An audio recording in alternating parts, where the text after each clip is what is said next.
Hello everyone, welcome back to my YouTube channel. My name is Enioba Modamlola, your property consultant. And on today's episode, I will be asking a legal practitioner, your property lawyer, some questions that some first-time home buyers would need to ask, and they would need answers to. So I will be asking you some of those questions that I actually jotted down. And so to my first question, because with what I have seen and what I have been hearing, there is so much noise in the real estate market, which brings me to say, where do I even begin if I am to begin? Hmm. Excellent, excellent. That's an excellent question. So there are three major questions you need to start before you even proceed to do anything. Okay. Three major questions. Ask yourself before you even start the whole process of acquiring any property in Nigeria. Now, the first thing you need to consider is, what is my budget? The second thing you need to do is, why am I buying? Why the third one is, where? So, what is your budget? You need to know, or you need to consider before buying anything what your budget is. You just don't jump into the transaction and they start coming up with different um, surprises. You need to be sure. So you need to know what your budget is. Don't just consider the cost of the land. You need to include your legal, agency, survey, and registration costs. There are a lot of other costs. So you need to sit down and analyze your plan, strategize. Then also you need to know what you are buying. What is the purpose? Is it for residential purpose, for living, or is it just that you want to invest, resell later? Or is it for future resale? A lot of people have different reasons why they are buying property. Some may want to buy property for commercial use. Some may want to even buy a residential property to rent out. So they also consider the economical factor in that area. Do you understand? Why the third one is where? So you need to narrow it down to a few locations. You research them thoroughly. You just don't buy land. You tell your agent or you tell whosoever you are telling to get a property for you that anywhere. Anywhere is actually nowhere. So you need to actually streamline your where. You need to narrow it down to a few locations. So that means you must have done some research. So for instance, just imagine someone that want to, I want to buy property to use it for a shortlet.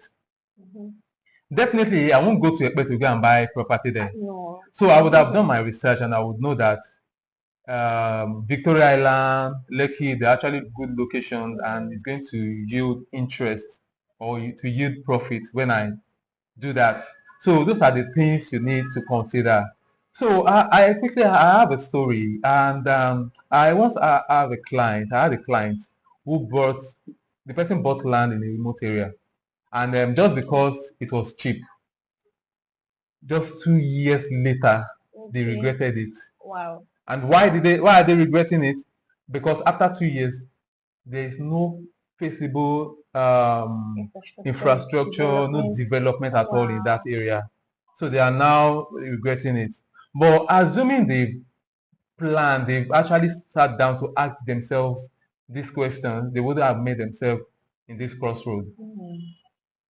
So I think that answers the questions. Yeah, I think so as well. Thank you very much for enlightening me because I mean, for most people, we really don't know the reason behind why we just once we say, oh, there's a land somewhere, or Ekpa is the hottest. It's oh, let me to buy. But Yeah. sometimes we really don't have this knowledge or we don't ask ourselves this question. But thank you very much. And so the next time I would want to purchase or I have a client, I would ask the client these three questions. Thank you very much. You're welcome. And so moving on to the next question. And so the next question is, so when I find a property that I like, what documents should I demand for? That's a very, very good question. When buying properties in Nigeria, we have different lands in different locations and Very different true. titles, and you need to know what you are buying, and you need to know the documents you're getting. And so we have the title documents, we have the survey plans, we Okay. have the deed of assignment, we have Okay. the seller's identity, CAC documents, Mm. receipts. Um, So the title document could actually be maybe your CFO, your deed of assignment, your gazette, as the case may be. So, but ensure that any property you're buying has mm, a title. um, It is very, very mm, important that it has a title. And also your survey plan. Survey plan will show you the location of what you are buying, and it's also indicate the size. So you just don't go somewhere and say you want to buy a property, and there's no courts, or there's no plan, no size. indeed. They just pointed you to the area. This is the land you are buying. You don't know the size. So if someone is selling a land to you, and the person may actually be encroaching on another person's land, you won't know. Very They will true. tell you, okay, well, this is 600 kilometers from here to here. Just like in the olden days, they will take stone and throw it wherever the stone lands. That's where your land That's is. where your land That is is. just the old practice. It doesn't happen again. So you need to Mm, know the location, the exact location of the property you are buying. good size. Yes, and the size. Location is a different thing. Then the size is another thing. And also, if it is a resale, you are buying it from someone else. So also ensure that they have the deed of assignment. It is very, very important. Okay. And then also seller's ID is one of the mistakes a lot of people make.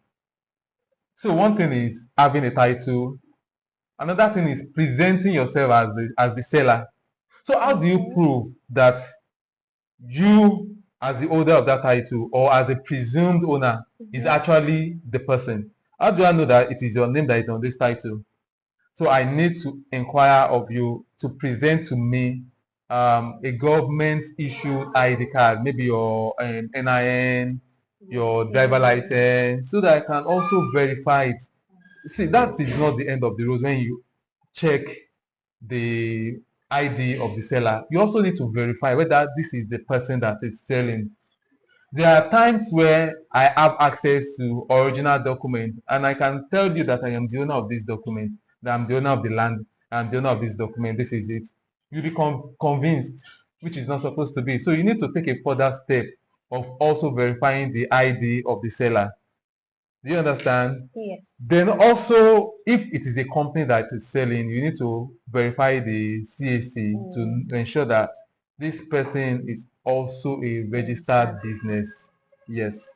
So you need to know. Then for the receipts to, so receipt is an evidence of payment, and you should always ask for your receipt. So receipt only shows that there has been a transaction, money has passed Mm, between the buyer and and the the parents. seller. Mm, So it shows that you've paid a particular sum.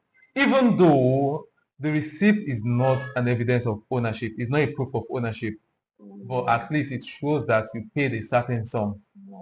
You mm, understand? So one other thing I need to add is that for this title, especially the CFO and the governor's consent, that's the registered deed, deed of sublease or lease, you need to confirm at the land registry. You need to confirm. So you verify. I've always been saying it. I said verification is everything. Every document you're don't fall getting into 419. at all. So don't just take them hook, line, and sinker. Mm, You need to confirm if this document they are giving to me is genuine. Even if they are telling you, you should trust me now. You've known me over years. Even your father, my dad was not hear that. Even your father, I don't. So when it comes to law, when it comes to legal documentation, do not trust anybody. Confirm all documents. So you mm, can do that at the land registry. And okay. also, that is why you still need to get your property lawyer before you proceed for Very anything. You true. need to get them Very true. before any transaction, before the start of any transaction. Get them. They know what to do. Very true.